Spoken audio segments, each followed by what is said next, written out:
And here we go. Welcome to the Great Work Insights podcast by the O.C. Tanner Institute, the show that features the people, the professionals, the thought leaders, and the coolest companies.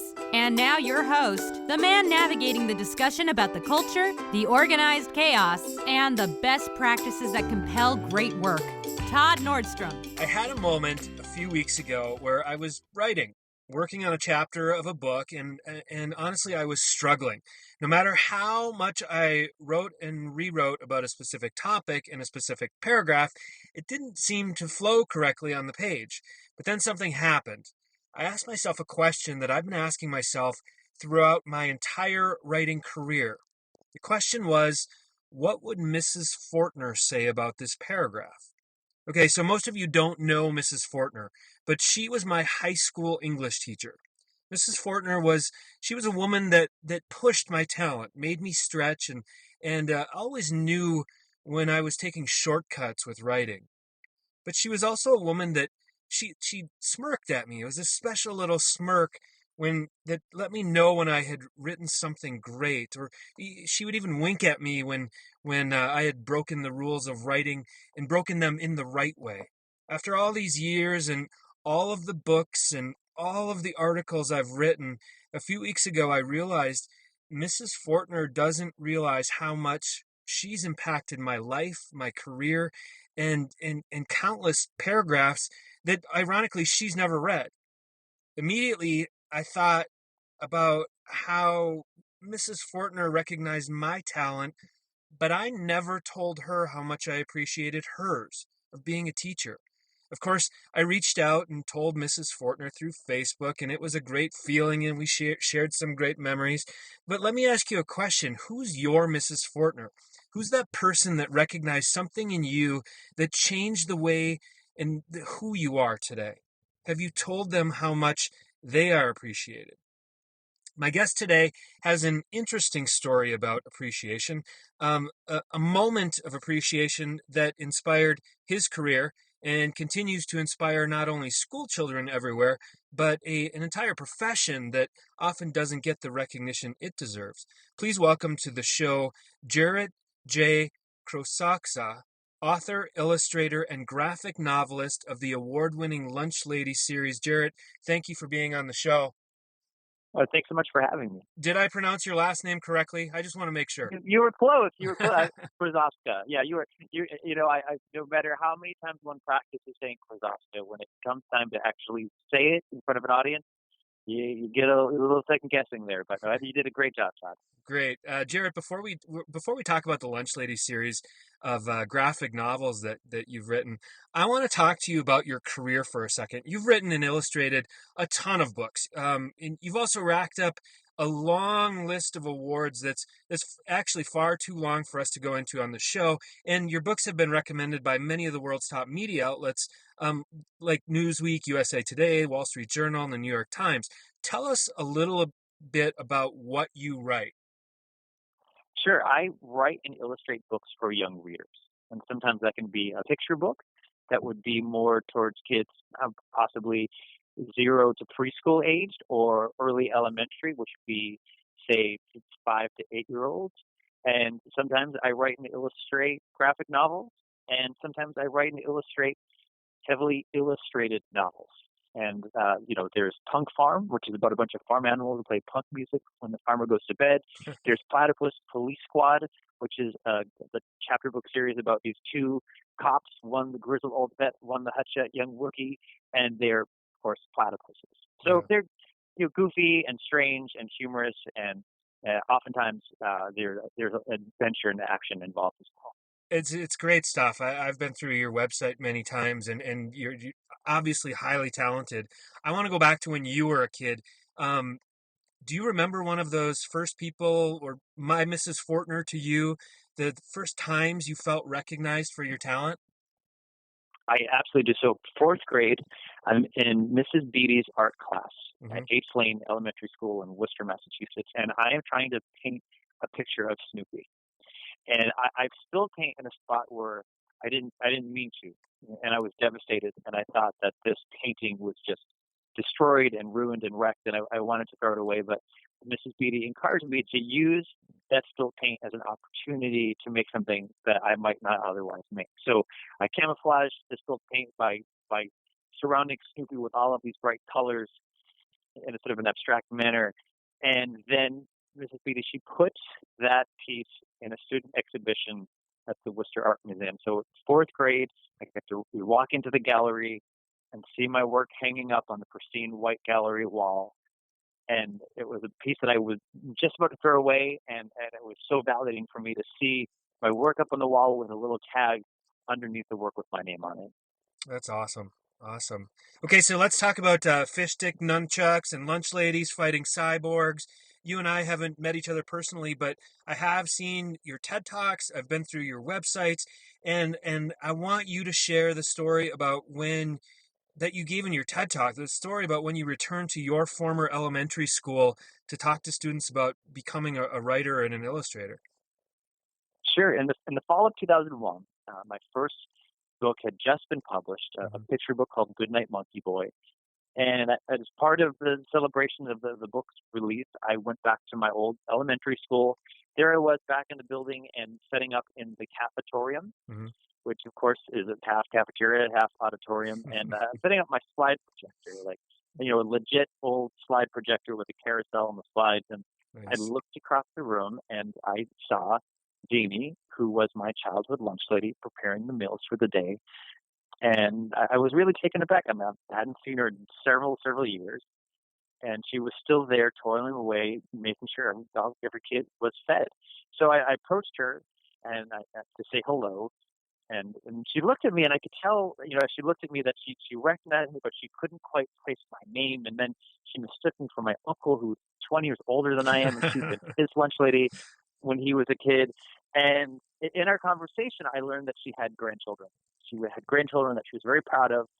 And it took me aback because I had never thought about my lunch lady's life outside of school. Suddenly, if she had grandkids, I started filling in the gaps. She had kids. That meant all these years she would leave school at the end of the day. She didn't live in the kitchen with the serving spoons. Like, she went to a home with a family and had this whole other life that I hadn't thought of before. So now this mental image of my lunch lady as the matriarch of this family at the holiday dinner was in my head. And so I started thinking about the secret lives of lunch ladies. What would lunch ladies do when they weren't serving food? And one thing led to another, and that became a graphic novel series about a lunch lady who fights crime. So sort of like James Bond in the school cafeteria. She has her dual identity. Nobody knows that she's really a crime-fighting spy when she's just serving up food every day at the lunch line. That's awesome. I mean, you know what? I mean, can you honestly say that you had actually thought about your lunch lady between the time you left school and the time you returned? No, not really. I mean, yeah, no, only in the fact that, I went to a school that was kindergarten through 8th grade. And all of my older relatives went to that school as well. And so everybody had Jeannie and Betty, who was the other lunch lady at the school. I guess, I probably would have, because then I had younger relatives who went to the school. And yes, they had Jeannie and Betty as well. I mean, they were just fixtures. I mean, you have a different teacher every year. You have Sure. lunch lady. You have lunch lady for life. So from this experience, going back to your elementary high school, you created the Lunch Lady graphic novel series. Was it received well? When the lunch lady books were published, I couldn't have been happier, and I was really taken aback by how excited kids were and how much kids were drawn to the stories. And I would, there are plenty of situations where I'm out in public and I see a kid reading one of the books, and I'm visiting schools and they've created these big art projects based on the books. It really is a thrill to have created something that kids are as excited about to read it as I would have been excited to read as a kid. What about the lunch ladies? This is a profession that I'm assuming doesn't receive a lot of recognition. Did you hear from lunch ladies? I do. Well, when I was working on the books, I would stop by the cafeterias at the schools I visited, and I would ask if I could photograph their equipment, their industrial mixers and such. And I would say, I'm working on a book about a lunch lady, and they were always very so. And then I would say, but it's a lunch lady who fights crime. And they were just ecstatic. Like, I got the VIP tour, backstage tour of the school cafeteria kitchen. And then, yeah, after the books were published, I would hear from people saying how pleased they were and how, like, it was very validating to see a lunch lady figure that was a superhero. I mean, Yeah. it's a group that's been very maligned in popular culture over the years. They're always sort of the butt of the joke, and the joke is that they make terrible food, or they're just gross or something like that. And here I am, I've created a character that is endearing and heroic, and that character is a lunch lady. And shortly after the books were published, I had an email from a school, and these students, on their own, I had never been to this school. They had gifted their lunch ladies copies of my books alongside aprons that all of the kids had signed. So they were graduating sixth graders, and they did this on their own to thank their lunch staff. And I was really taken aback because kids were interacting with their lunch staff in a different way because of the books. So you're receiving all this massive recognition and accolades and applause from the kids. Did you understand that impact you were making? I mean, because that's huge that all of a sudden, the kids are reaching out to their lunch ladies and saying, "You're awesome." I didn't at the time until, would have one-on-one conversations with people. I put these books out in the world because I wanted to write a funny story about a lunch lady fighting off evil robots with fish sticks that are nunchucks, right? But there was this other layer and level of the whole thing that just happened organically.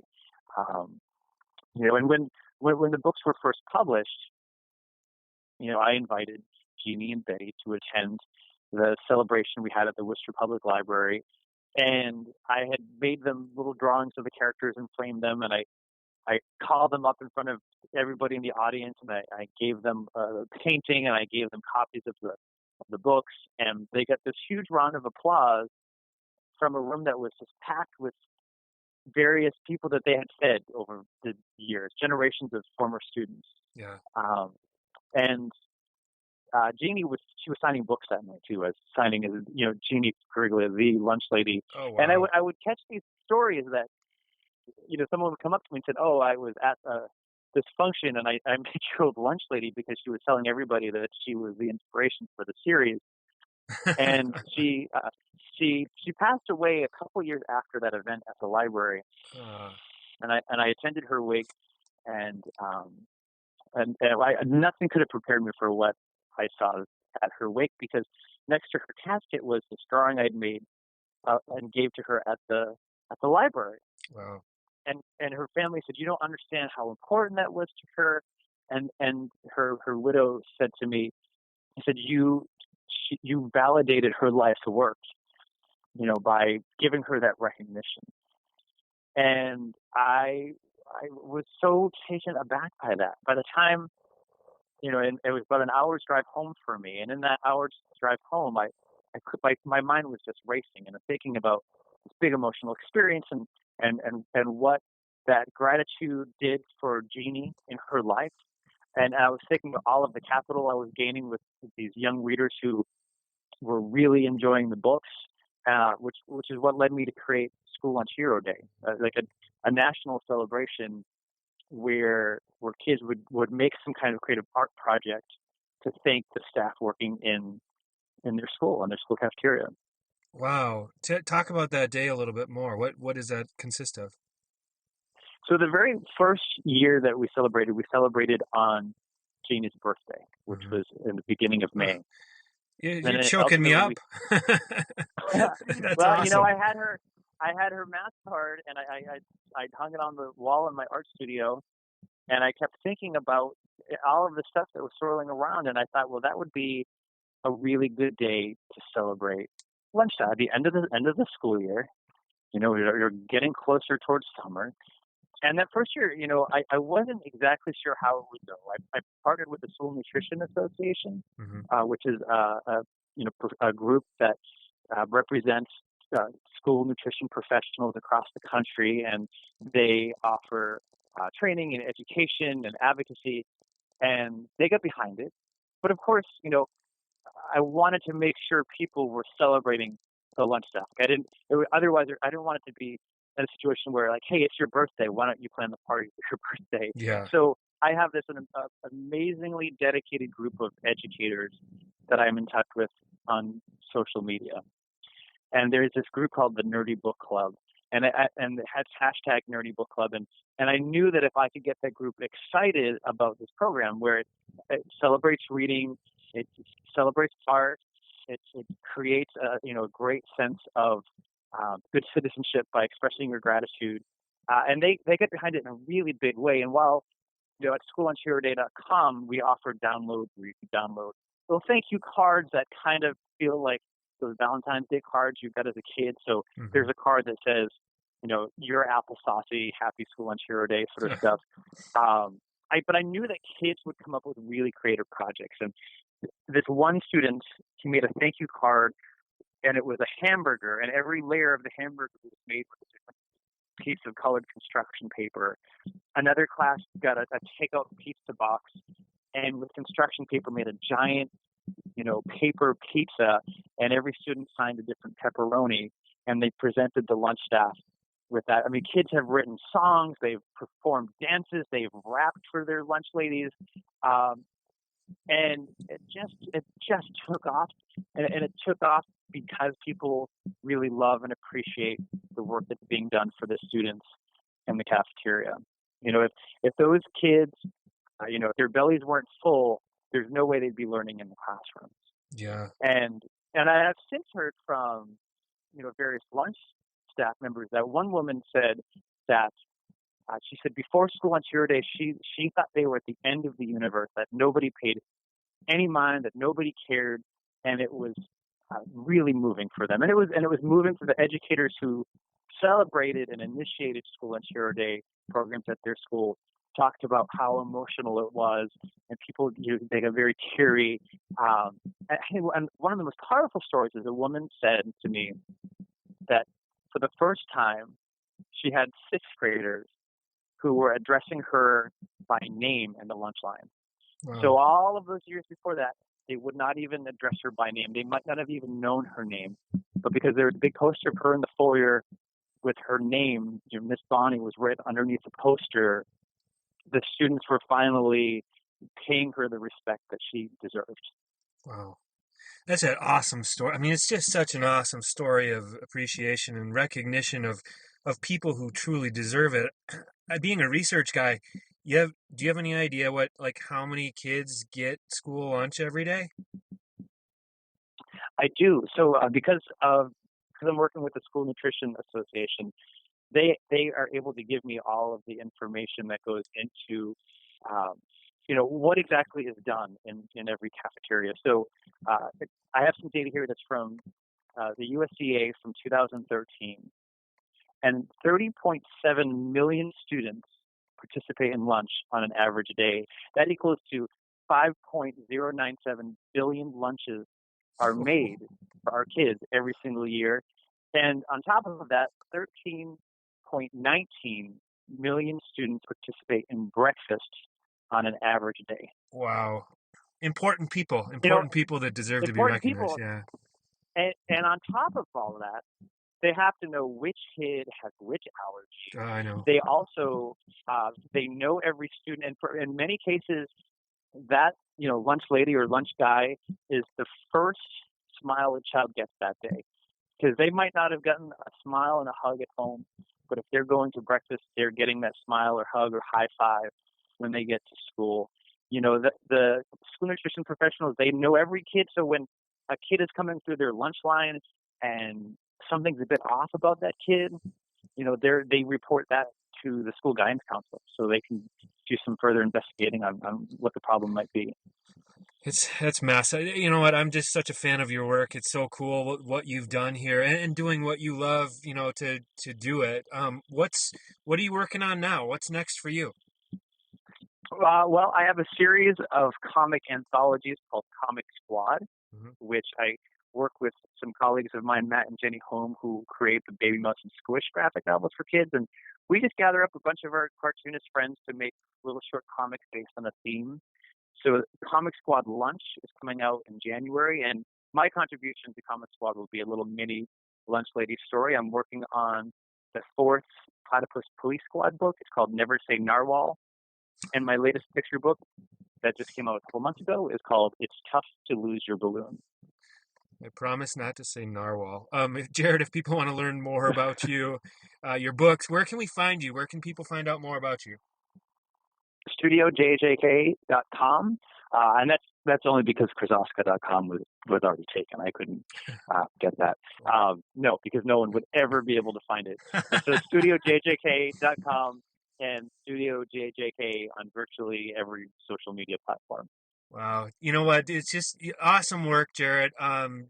Justice for all the lunch ladies. And for our audience, I know the lunch lady novels wrap up every battle with a specific catchphrase. For the listener, can you say that catchphrase?